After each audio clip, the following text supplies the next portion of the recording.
Seja bem-vindo à Canção Nova e ao nosso programa sobre a teologia do corpo. Neste programa temos falado tanto sobre o corpo humano. São João Paulo II, através das suas catequeses sobre o amor humano, ajuda-nos a entender o nosso corpo como uma manifestação visível de quem somos. Não temos um corpo, somos um corpo. Mas o que implica este ser um corpo para a lei? Na esfera jurídica, como é entendido o corpo? Será que ele é um objeto? Ou continua a ser uma pessoa? Pertence a alguém? Posso ou não posso fazer com o meu corpo aquilo que eu quiser e bem entender? O que nos diz a lei portuguesa sobre o corpo humano? É sobre este tema que vamos tratar no programa de hoje. Na vida terrena, o domínio do espírito sobre o corpo e a simultânea subordinação do corpo ao espírito pode, como fruto de um perseverante trabalho sobre nós mesmos, exprimir uma personalidade espiritualmente amadurecida. Todavia, o facto de as energias do espírito conseguirem dominar as forças do corpo não remove propriamente a possibilidade de recíproca oposição entre elas. A espiritualização a que aludem os evangelhos nos textos aqui analisados já se encontra fora dessa possibilidade. É, portanto, uma espiritualização perfeita em que é completamente eliminada a possibilidade de uma outra lei lutar contra a lei da razão. Este estado, que, como é evidente, se diferencia essencialmente e não apenas quanto ao grau daquilo que experimentamos na vida terrena, não significa, todavia, alguma desencarnação do corpo, nem por conseguinte uma desumanização do homem. Antes, pelo contrário, significa a sua perfeita realização. De facto, no ser composto, psicossomático que é o homem, a perfeição não pode consistir numa oposição recíproca entre o espírito e o corpo, mas numa profunda harmonia entre eles, na salvaguarda do primado do espírito. No outro mundo, tal primado será realizado e manifestar-se-á numa perfeita espontaneidade, privada de qualquer oposição por parte do corpo. Todavia, isto não deve ser entendido como uma vitória definitiva do espírito sobre o corpo. A ressurreição consistirá na perfeita participação de tudo o que no homem é corpóreo, naquilo que nele é espiritual. Ao mesmo tempo, consistirá na perfeita realização daquilo que no homem é pessoal.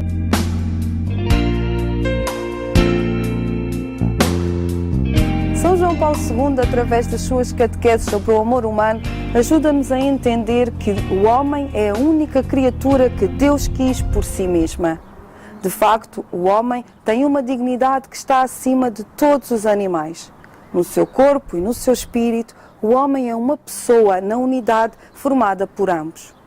A dignidade humana é também um valor defendido pela nossa sociedade e pela nossa lei. Um valor que se baseia na finalidade do homem e não no seu uso como um instrumento ou um objeto. Mas já reparou o perigo que é usarmos o argumento da dignidade humana para justificarmos algumas ideias que claramente vão contra os mandamentos de Deus? Por exemplo, no caso da eutanásia, há quem a defenda justificando que uma morte com menos dor é uma morte mais digna. Então isso significa que uma vida com menos dor é uma vida mais digna? Estamos por acaso a querer dizer que só alguns entre nós, aqueles que não sofrem, aqueles que não têm contrariedades, aqueles que não têm dificuldades, são mais dignos do que os outros? Esta é uma temática para a qual os cristãos têm que estar particularmente atentos, porque muitos vão ser os erros introduzidos neste debate. Vamos tentar convencer de que, em nome de uma fraternidade, devemos justificar a violação de um dos mandamentos mais fundamentais: não matarás. Em toda esta questão, a forma como entendemos o corpo é determinante. Enquanto cristãos, precisamos estar particularmente atentos a estas pequenas distorções da verdade que vão sendo introduzidas no debate. Dignidade, eutanásia, a violação dos direitos do homem, baseado numa suposta fraternidade e amor ao próximo. Como cristãos, não nos podemos deixar enganar. Temos de ser esclarecidos, bem enraizados naquilo que é a doutrina da Igreja e principalmente naquilo que é a palavra de Deus. Neste programa vamos falar sobre corpo e lei. e espero que contribua para a sua formação. O meu nome é Sofia Nascimento e é uma alegria poder estar consigo.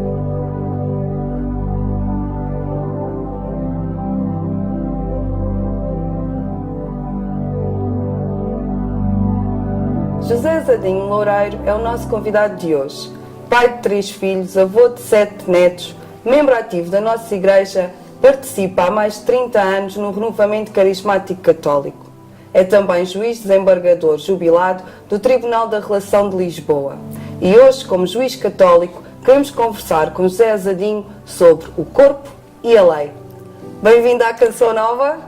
Obrigado. Confesso que é mesmo uma grande alegria e um imenso privilégio tê-lo neste programa. É mesmo. Estar neste programa onde se aprofunda toda esta dinâmica da vida, acho que sim. Tem acompanhado? Sempre. A teologia do corpo apaixona-me também, embora não seja um conhecedor muito profundo, mas tenho visto os programas e as pessoas que aqui têm sido entrevistadas têm-me ajudado. E quando falamos de lei e de corpo, o que é que podemos dizer sobre isto? Como é que a lei portuguesa entende o corpo humano? O corpo humano é a pessoa, não é? E o corpo humano não pode ser entendido só como a parte física, é todo o conjunto de espírito, alma e, portanto, o ser humano é um todo, não é? A lei tem que ser e proteger precisamente a pessoa. E a lei entende, assim, o corpo como uma pessoa ou o corpo é propriedade da pessoa? Não, o corpo é a pessoa.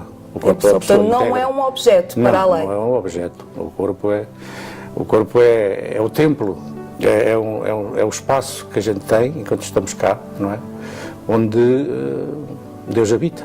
E onde portanto, para nós que somos crentes acreditamos que somos templo do Espírito Santo, não é? Portanto, somos o lugar onde Deus habita. E nessa dinâmica temos que viver o nosso corpo como algo único. E a lei, como nós temos uma Constituição e chegamos a um momento em que as nossas leis puderam ser elaboradas no sentido de se considerar que a pessoa é digna, é o ser humano e, portanto, tem a dignidade de pessoa. E, por exemplo, a nossa Constituição, logo no primeiro artigo, diz que nós somos uma república soberana baseada na dignidade da pessoa humana. Isso envolve também... E só depois é que é a soberania popular, que é a soberania do povo. Isso significa que o indivíduo tem direito sobre o seu próprio corpo, que a sua dignidade passa também por aquilo que ele faz com o seu corpo? Não, o corpo é para ser protegido, estimado e levado como é onde a gente se realiza como pessoa, não é? O corpo faz parte da pessoa e ninguém é de ninguém e nenhum corpo é de nenhum, é um objeto, é sempre o ser humano que se constitui como único e nós sabemos que somos à imagem e semelhança de Deus, não é? E, portanto, nessa medida estamos cá, a nossa vida está aqui e enquanto nós estamos aqui neste espaço do mundo, nós estamos no nosso corpo. Mas hoje em dia muitos dos nossos cidadãos afirmam que têm o direito de fazer com o seu corpo aquilo que querem. A lei portuguesa admite esta possibilidade ou não? Não admite isso. A nossa lei respeita a pessoa e, portanto, a nossa lei considera a pessoa como digna de todo o respeito e a pedra angular de toda a nossa estrutura jurídica é que a dignidade do ser humano tem que ser respeitada em todos os aspectos. Desde o momento em que a pessoa nasce com vida, adquire personalidade jurídica, é sujeito de relações e, portanto, vive nesta vida com tudo no aspecto jurídico. Para nós, e para até mesmo para a ciência, o ser humano, no entanto, já começa logo na concepção, não é? Embora para a lei a personalidade só se adquire com o nascimento. Mas, na verdade, nós sabemos, através da ciência, que a pessoa é logo a partir da concepção. Portanto, tem que ser sempre respeitada. Daí que não se possa pensar nem no aborto, nem na eutanásia, nem na morte provocada, seja por quem for. O artigo 24 da nossa Constituição diz que a vida é inviolável, ninguém pode tirar a vida a ninguém. Nós chegamos a... Mas hoje, quando falamos de eutanásia, e tocou nesse tema, hoje quem está a favor da eutanásia é a favor da eutanásia porque alega que uma morte com grande sofrimento retira a dignidade à pessoa humana. A nossa lei portuguesa... A morte é sempre indigna, não pode ser retirar o sofrimento. O sofrimento pode ser aliviado. Agora,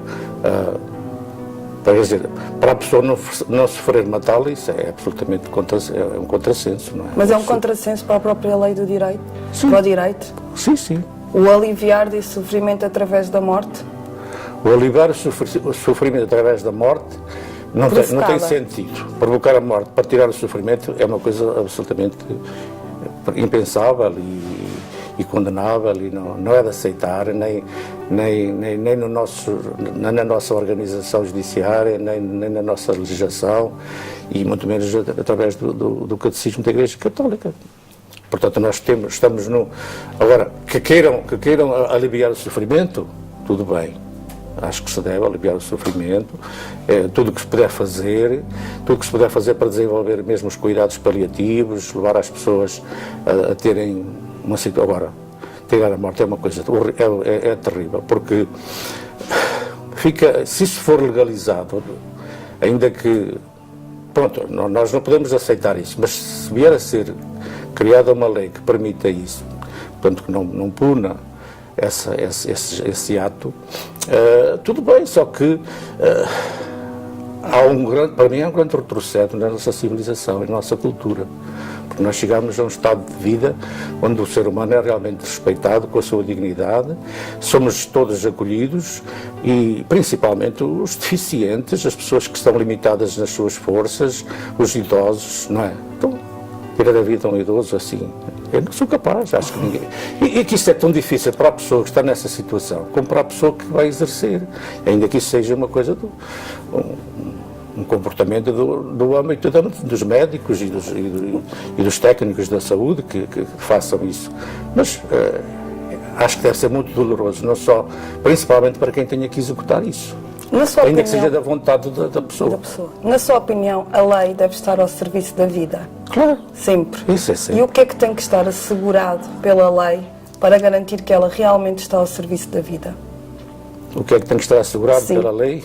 Pela lei. O que é que a lei tem que assegurar? O que é que ela tem que defender? O que é que nós, como cidadãos, devemos, pondo isto de outra maneira, o que é que nós, como cidadãos, devemos exigir que a lei nos assegure e nos garanta para termos a certeza que ela está do lado da nossa vida? A gente a lei é geral e abstrata e, portanto, quando se publica uma lei, ela tem que ser cumprida por todos, não é?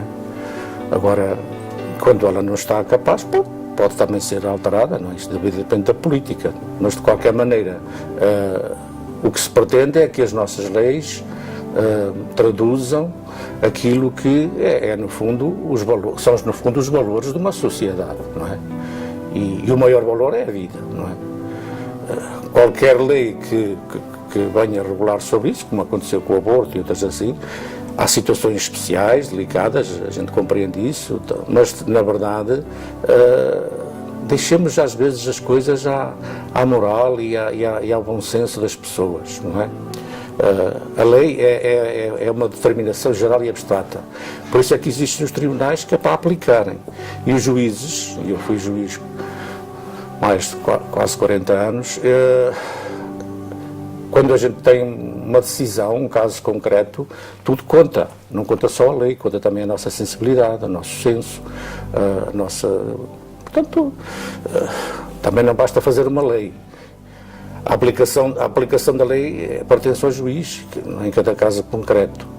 E não se pode definir nessas matérias tão delicadas, tão sensíveis, que, sinceramente, eu acabei a minha profissão sem ter que fazer essas decisões, mas não me estou a ver em qualquer situação a cumprir uma lei, não sei.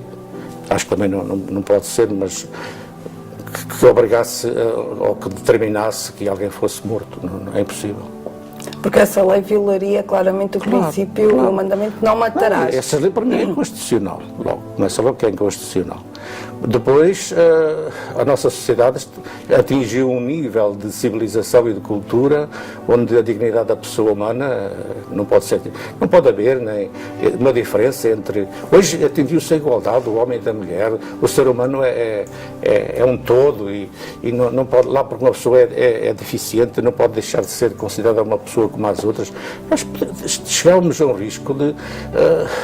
a uma sociedade onde se podem excluir os velhos, por exemplo. Chega-se à idade idosa, estás idoso, já não trabalhas, estás a causar despesa, então deixamos de ir embora. É melhor que vais embora, estás a causar despesa. E nós chegamos aí, estamos ao fim da nossa vida. E é curioso porque estamos a falar do idoso de corpo, não necessariamente um idoso de espírito, não é? Exatamente. Um idoso de alma. Pois há Estamos a pessoas falar que não têm no problema capacidade da dimensão mental e do tudo corpo. isso, é tudo muito complicado, porque a vida é um dom. A vida é um dom. E a partir desse momento em que nós temos a vida, eu acredito como cristão que é um dom de Deus, não é? E Deus deu-me assim, eu não fui chamado nem consultado para ter a vida. O Senhor deu-me a vida. E é o Senhor que me leva. Quando chegar a altura que Ele entender. A mim, em relação às outras pessoas, compete-me ajudá-las em tudo para que elas mantenham a sua vida dentro da sua situação. Pronto, há pessoas que têm mais dificuldades, eu compreendo isso tudo. Só que nós temos que ser mais solidários. Temos que ser mais amigos uns dos outros, exercer a fraternidade, não é? Nós vivemos numa sociedade onde da igualdade de direitos, das garantias, tudo isso. Mas a fraternidade é fundamental e não fratricida, tem que ser fraterno. A gente temos que ser irmãos, amigos uns dos outros, porque o ser humano é uma experiência aqui que temos, que somos aqui chamados e sabemos que estamos aqui numa passagem. Portanto, claro, quem não tem fé, quem não acredita, as coisas são mais complicadas. Mas para quem tem fé, não estou a ver, eu acho que os nossos cristãos, todos os cristãos, porque o mal disto é que as pessoas cada vez mais vivem como se Deus não existisse. Se a gente acredita que Deus existe, não nos podemos pôr de fora desta questão do dom da vida e sentir-nos integrados desde a altura da nossa concepção até a altura em que formos chamados pelo Pai. Numa morte natural. Uma morte natural. E isto aqui é o exercício do amor. Mesmo o sofrimento pode ser um motivo para amar. Quer o que está a sofrer, quer o que está a ajudar o que sofre. E nós hoje em dia vivemos um bocadinho alheios dessa realidade. Não queremos nem o sofrimento, nem a dificuldade, muito menos o sofrimento. Exatamente. E o nosso corpo também às vezes é entendido como algo descartável. Se me ajuda... Se o corpo é bonito, se o corpo é bonito, se as coisas todas... Agora, se o corpo está deficiente, está velho, está cansado... É descartar, não pode ser. Mas é curioso que as pessoas que são a favor desta forma de entender o corpo usam os argumentos da dignidade, usam os argumentos da fraternidade, da solidariedade. Isso é que torna toda a... Na minha opinião, distorcem um conceito que se atingiu de uma maneira maravilhosa, porque hoje, pronto, eu ainda sou, pela minha idade, ainda tempo que a mulher era muito excluída da sociedade. Não tinha dignidade. Não tinha. Hoje basta é que é preciso dizer quando que a mulher não tinha quando eu dignidade. entrei para os tribunais, as mulheres nem sequer podiam ser funcionárias públicas. Depois já estava na relação quando elas começaram a poder ser juízes. E hoje há mais mulheres juízes do que homens. E, portanto, e são tão competentes como os homens, não há diferença. São diferentes, é homem, outra é mulher. Simplesmente executam precisamente as mesmas coisas. E atingiu-se um nível de dignidade muito perfeito. E quando as coisas parecem que deviam estar mais perfeitas e manter-se, a sensação que me dá pela minha vida e a minha experiência é que parece que andam as coisas à volta. Aqui nós consideramos um maligno, não é? Que não gosta destas coisas, percebe? E então anda aí a meter coisas nas cabeças das pessoas, que são coisas tristes. Eu não consigo perceber como é que é possível pôr fim a uma vida para se tirar o sofrimento. Aliviar o sofrimento.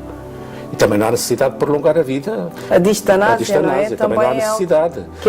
Também acho que não deve ser. As coisas devem ser naturalmente. A gente deve nascer naturalmente, ser aceite Porque a pessoa, a partir do momento em que nasceu com vida, não é?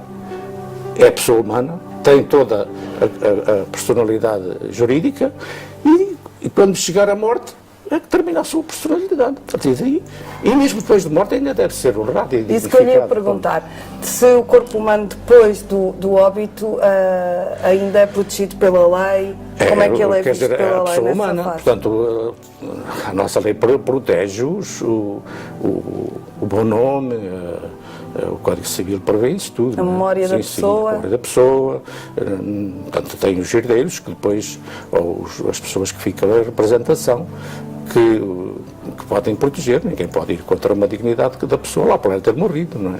É curioso que nós aqui no programa Teologia do Corpo temos afirmado que o corpo é uma manifestação da pessoa, torna visível o invisível que é o ser da pessoa. Concordo. E é curioso que a lei, eu gosto deste programa. a nossa lei e a lei europeia, digamos assim, podemos dizer isto, ainda defende o corpo desta forma. Considera, na sua opinião de juiz, que isto também é algo que está a começar a ser bastante ameaçado?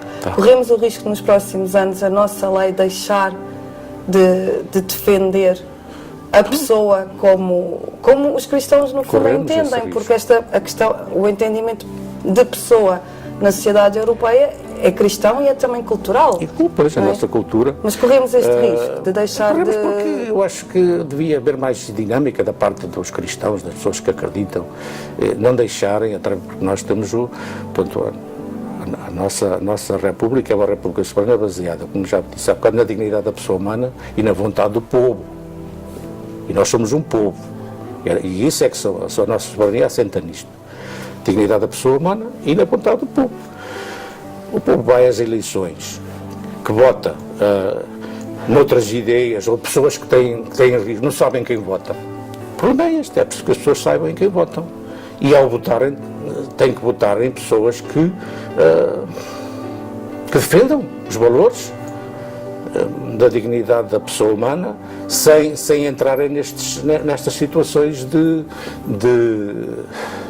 risco, que isso é uma situação de risco em que a gente está, e depois é publicada uma lei, depois, pronto. Mas a gente sabe que dizem assim, a lei é publicada, mas a gente continua com esta ideia de que isso não atinge a moral é esta, e portanto as leis estão lá, mas não é. A gente depois acaba por ver que não é, porque pode haver pessoas que são afastadas sem. Eu, por exemplo, quando se pensa que a eutanásia há 3 ou 4 países na Europa.